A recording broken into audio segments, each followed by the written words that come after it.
Greens Senator Scott Ludlam resigns over failure to renounce dual citizenship. Deputy Greens leader Scott Ludlam is stepping down from federal parliament, after admitting he has been ineligible to sit in the Senate for his whole tenure because he holds dual citizenship.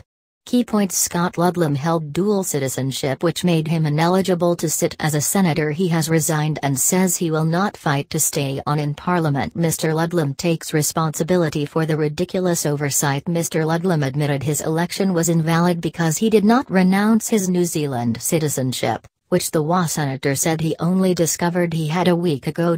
Section 44 of the Constitution disqualifies potential candidates from election to the Parliament of Australia if they hold dual or plural citizenship. Analysis from Insiders host Barry Cassidy: the important thing to keep in mind is it will not change the balance of power. If they follow normal proceedings, then the Greens senator will be replaced by another Greens senator. They don't lose a number, but they lose a talented senator. In recent times, we have seen from Scott Ludlam that he can be brilliant at times in committee hearings, and he has a searing sense of humor as well, which cuts through. It would be open to the Greens to use likely replacement Senator Jordan Steele John as a seat warmer and then bring Scott Ludlam back into the Senate at another stage. I am not suggesting that might happen, but it is open for them to do that. Senator Ludlam is a very well-regarded senator, and I think certainly Greens supporters around the country will be in quite a state about this at the moment. Watch Barry Cassidy's full analysis.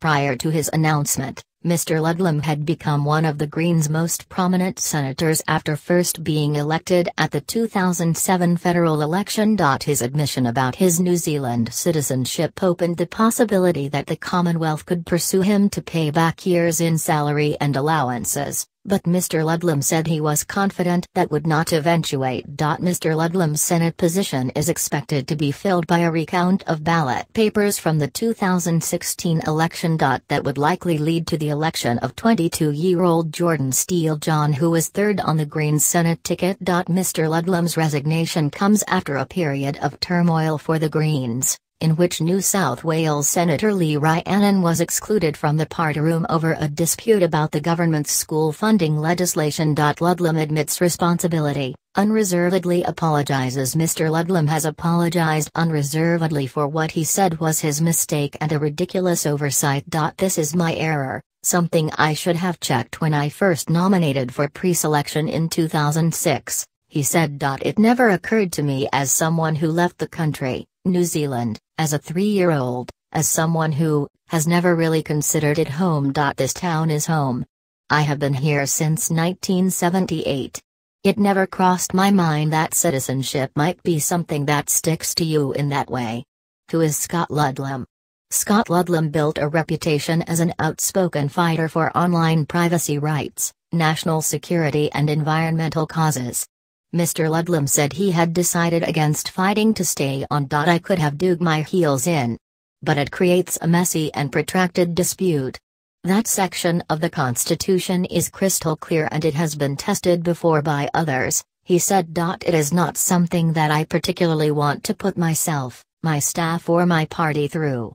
This is probably a cleaner way to just make a break. Mr. Ludlam said the situation was brought to their attention a week ago while he was overseas by someone who had done the digging, for whatever reason.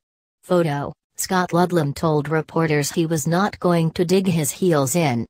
ABC News, James Carmody: Ludlam could be forced to repay salaries, allowances. There are some recent examples of the High Court ruling senators' elections invalid, including former Family First Senator Bob Day and former One Nation Senator Rod Coulaton.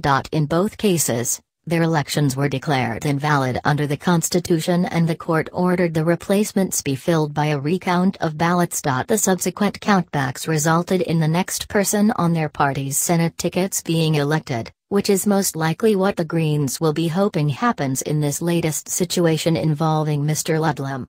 External link: Jordan Steele John addresses Ludlam's resignation on Facebook, assuming a countback results in the third Greens Senate candidate being elected. That would see Jordan Steele John fill the vacancy. But Mr. Steele John, a 22-year-old who has cerebral palsy, left the door open to not accepting the position. If it comes down to it, I'd be happier putting the choice of candidate back into the hands of our party membership, he said. But like everyone else in the party, I'm going to be spending the next week in sad shock. In the cases of Mr. Day and Mr. Coulaton, the Federal Department of Finance did seek to have them repay all of their salaries and allowances during the time they were invalidly elected. The government ultimately decided to waive Mr. Day's debts, but those cases appear to raise the possibility that attempts could be made to force Mr. Ludlam to repay the salaries and allowances he has earned over 9 years as a senator. But Mr. Ludlam said he did not have the means to pay back the money and was confident it would not come to that. It's going to be millions of dollars and my total assets amount to a fast computer and some nice shoes, he said.